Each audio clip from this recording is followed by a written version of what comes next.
Congress party ఎంతసేపు ఇలా ప్రతిపక్షాల మీద దాడి చేయడం, మా నాయకుల మీద మా కార్యకర్తల మీద అక్రమ కేసులు బనాయించడం, మీరు పార్టీలో చేరతారా లేదంటే మేము మీద కేసు పెడతాం, ఈ రకమైనటువంటి ధోరణి ఇలా రాష్ట్రంలో కనబడతా ఉంది. ఫైనల్గా ఈ 100 రోజుల్లో కాంగ్రెస్ పార్టీ ప్రజలకు ఇచ్చిన హామీలను విస్మరించింది. మాయ మాటలు చెప్పి అరచేతిలో వైకుంఠం చూపి అధికారంలోకి వచ్చి రాష్ట్రంలో ప్రజలకు మొండి చేయి చూపింది కాంగ్రెస్ పార్టీ. హస్తం కాస్త భస్మాసుర హస్తం అయిపోయింది ప్రజల పాలిట.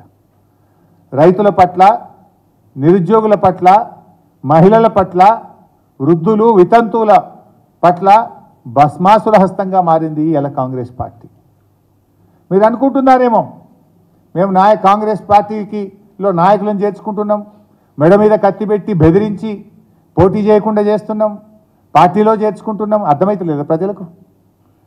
రాష్ట్ర ప్రజలు డెఫినెట్గా మన తెలంగాణ గొప్ప ఉద్యమం చేసినటువంటి గడ్డ, చైతన్య ప్రాంతమైన ప్రాంతం.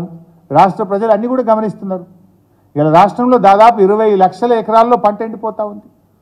20 లక్షల ఎకరాల్లో ఇలా లక్షలాది మంది రైతులు కళ్ళల్లో కన్నీళ్లు పెట్టుకొని బాధపడతా ఉన్నారు. ఇలా మీరు ఏ వర్గాన్ని సాటిస్ఫై చేసినారు? మాట్లాడితే చేసాం, ఎవరికి మొండి చేయి చూపలేదు మీరు. మహిళలకు మొండి చేయి, నిరుద్యోగ యువతకు మొండి చేయి, రైతులకు మొండి చేయి, అందరికీ మొండి చేయ చూపుతుంది మీరు. అయినా మేము కొత్త డిమాండ్ చేస్తలేం, నేనేదో రాజకీయంగా ఆరోపణలు చేస్తలేను. 100 రోజుల్లో అమలు చేస్తామని అందమైన పుస్తకాలు కొట్టి మీరు గ్రామాల్లో పంచారు, ఎన్నికల సమయంలో ప్రసంగాల్లో చెప్పారు, బాండ్ పేపర్లు పంచారు, నోటరీ డాక్యుమెంట్లు ఇచ్చారు.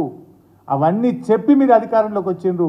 చెప్పిన ఏ ఒక్క హామీ అమలు చేయకుండా ఈ రాష్ట్రంలో అన్ని వర్గాల ప్రజల్ని మోసం చేసింది కాంగ్రెస్ పార్టీ. మేము ఓపికగా ఆగాం, 100 రోజులు నిండాలని ఆగాం. మధ్యలో మీకు గుర్తు చేశాం, అసెంబ్లీలో గుర్తు చేశాం, పత్రికా ముఖంగా మీకు గుర్తు చేశాం, మిమ్మల్ని తట్టి లేపే ప్రయత్నం చేసినాం. అయినా మీరు స్పందించలేదు.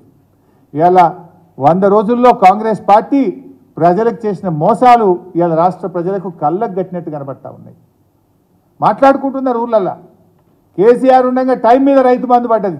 వీళ్ళేదో 15,000 ఇస్తారని ఆశపడితే అన్న వస్త్రానికి పోతే ఉన్న వస్త్రం పోయిందని ఇవాళ రైతులు మాట్లాడుతున్నటువంటి పరిస్థితి. ఇలా మహిళలు కానీ అన్ని వర్గాలు, మీరు చదువుకునే ఆడపిల్లలందరికీ స్కూటీలు కూడా ఇస్తామండి. ఒక్కరికన్నా స్కూటీ ఇచ్చిండ్రా? ఇప్పటికీ యాడిచ్చిండ్రో చెప్పుంది, ఎవరికి ఇచ్చిండ్రో స్కూటీ చెప్పుంది. ట్యాబులు ఇస్తామన్నారు. ఇంక ఇలా చాలా విషయాల్లో స్పష్టంగా చెప్పిన మీరు ఇలా వెంటనే అమలు చేస్తాం, 100 రోజుల్లో అమలు చేస్తాం, మొదటి నెలలోనే అమలు చేస్తాం, ప్రమాణ స్వీకారం రోజే మొదటి సంతకం పెడతాం. రేవంత్ రెడ్డి గారు నా 100 రోజుల పాలన చూసి ఓటేయమంటుండు. ఎస్, మేము కూడా అంటున్నాం, నీ 100 రోజుల పాలనలో ఇలా చూసి ప్రజలు తప్పకుండా మీకు తీర్పు చెప్పాలి. మహిళలకు బకాయి పడ్డ 7,500 రూపాయలు ఇస్తేనే అక్క చెల్లెలు ఓటు అడగాలి. పెన్షన్దారులకు 8,000 బకాయిలు ఇస్తేనే కాంగ్రెస్ పార్టీ ఓటు అడగాలి. రైతులకు 2 లక్షల రుణమాఫీ చేస్తేనే కాంగ్రెస్ పార్టీ ఓటు అడగాలి. మీరు బాండ్ పేపర్ మీద రాసిచ్చింది, మేనిఫెస్టోలో చెప్పింది, ఎన్నికల ప్రసంగంలో చెప్పిన మాటలకు నీతి నిజాయితీ ఉంటే, చీము నెత్తురుంటే, మాట మీద నిలబడే తత్వం ఉంటే అవన్నీ చేసినాకనే రేపు రాష్ట్ర ప్రజల ఓటు అడగాలని చెప్పి నేను డిమాండ్ చేస్తా ఉన్నాను.